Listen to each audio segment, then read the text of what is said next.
Hello, magandang araw po sa inyong lahat. Ayan, welcome back again to my channel. At ayan nga po, medyo matagal tayong hindi nakapaggawa ng video.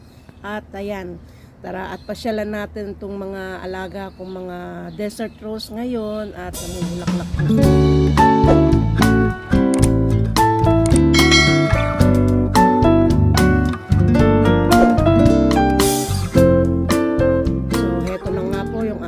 Alagang desert rose, kasalukuyan po muli silang namumulaklak ngayon at naglalabas ng mga magagandang bulaklak. At ito po yung aking pinaka-favorite na color, purple. Ayan. Ayan, napakaganda po talaga ng kulay niya. So ayan, tignan nyo po, kumpul-kumpul po talaga yung mga bulaklak nila ngayon. Ang dami.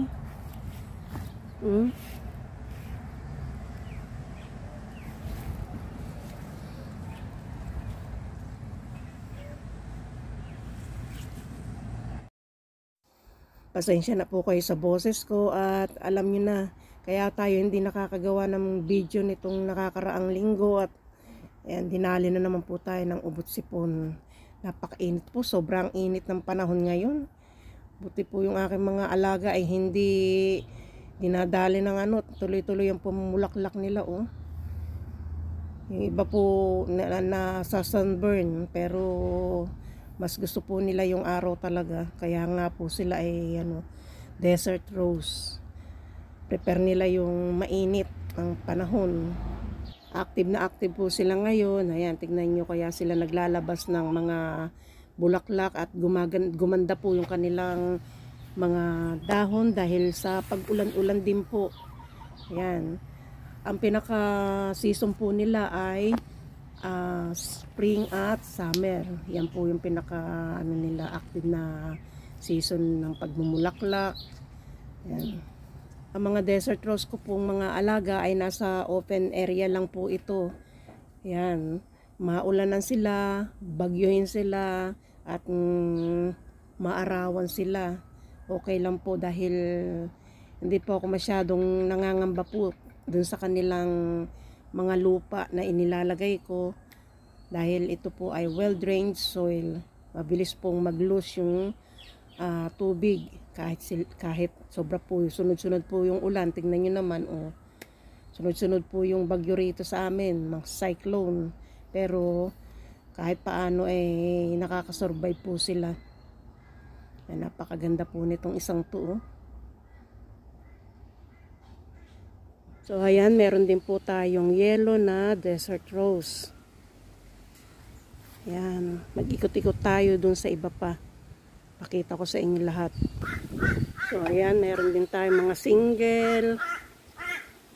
Ayan, ito isang to. Mga namumulaklak po silang lahat ngayon. Ayan, tingnan nyo po ito Ay, lalaki ng mga bulaklak niya. Napaka-healthy po talaga ng ulan para sa ating mga alagang desert rose. At ayan nga po, tingnan nyo, mga nagbo-blooming sila ngayon.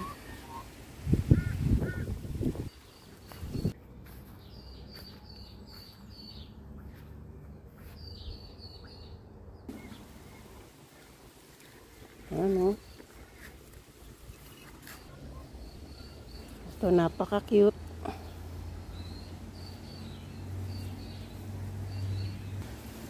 So ayan, meron pa ako nakitang isang yellow. Tama-tama, may naghahanap po na yellow sa akin. Gusto niya ng yellow saka white na double na desert rose. Naghahanap tayo ng double white.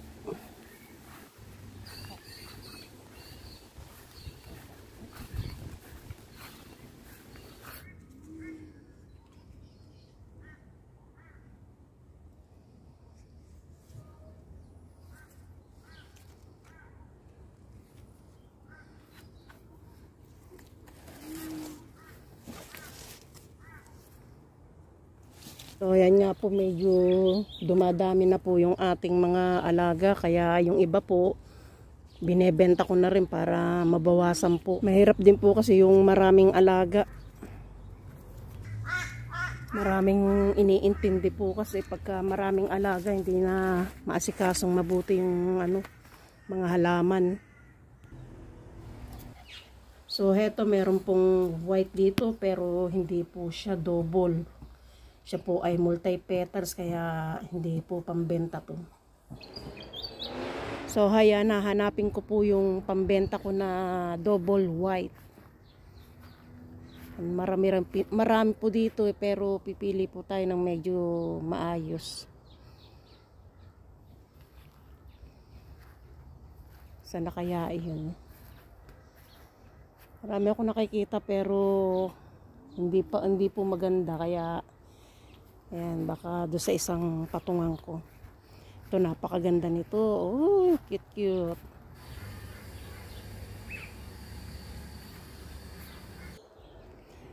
Ayan, pitasin na po natin ito at baka liparin na, maunahan tayo ng hangin, liliparin na po yan. Ayan, dami po akong nakitang mga buto rito na hinog at nililipad na po ng hangin. Kaya baka maunahan pa po tayo ng hangin, kunin na po natin at mamaya po ay itatanim ko yung iba. So, eto nga po yung pagtatanim. Ayan. Papakita ko lang sa inyo kung paano po ako magtanim.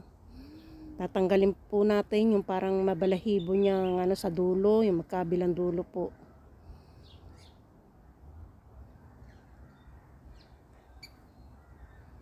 So, ayan. Tanggalin lang po natin ng tanggalin yan.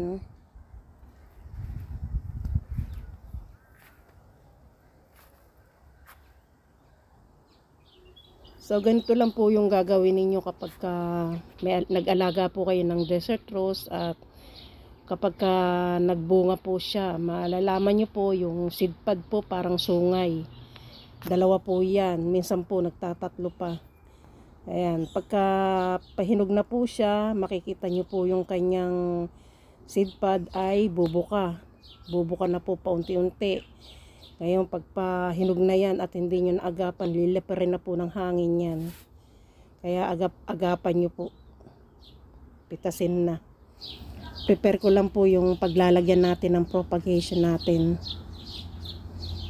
Ayan, meron po tayong isang container at lalagyan po natin to ng, kung wala po kayong, ako po ang ginagamit ko ay seed raising mix. Ayan na. Ayan, umuulan naman po.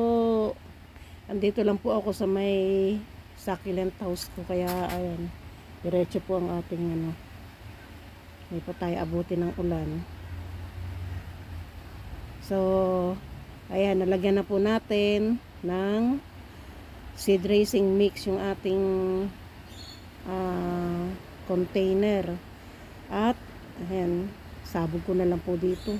Yung iba po, matyaga, i-align pa po yung kanilang isa-isahin pa po yung buto. Ako hindi po. Sige lang, tutubo rin naman po iyan. At sa kanyo po ito, diligan ako. Ayun, umaambon na po. Umuulan na. Ayan, sprinkle lang po ninyo ng tubig at takpan natin. Ayan. After 8 days po, eto na.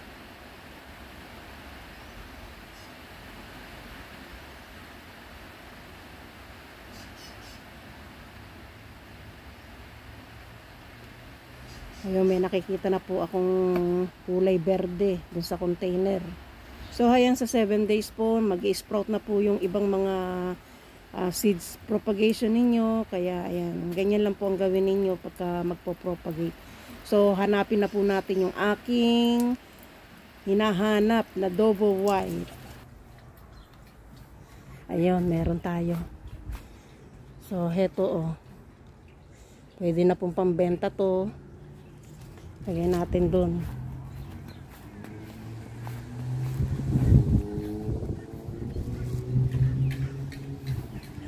Hanap pa po tayo para may pagpipilian yung buyer. Ito. Oops. Medyo malaki-laki ito. Ayan, baka magustuhan. So, haya na nga po at ito yung mga ibebenta ko ngayon. Ayan, may mga Bayar na po ito, yung mga nasa harapan.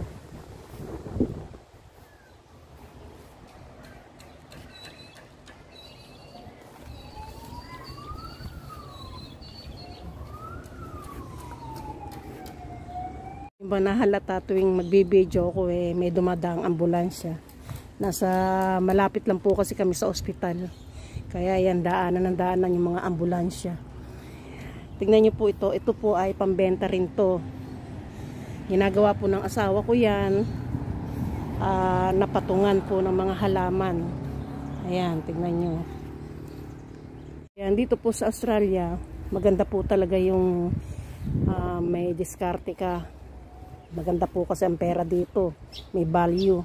Kaya pag hindi didiskartehan, sayang ang panahon natin dito. So ayan, maraming salamat po sa inyong panonood at see you on my next video. Bye-bye!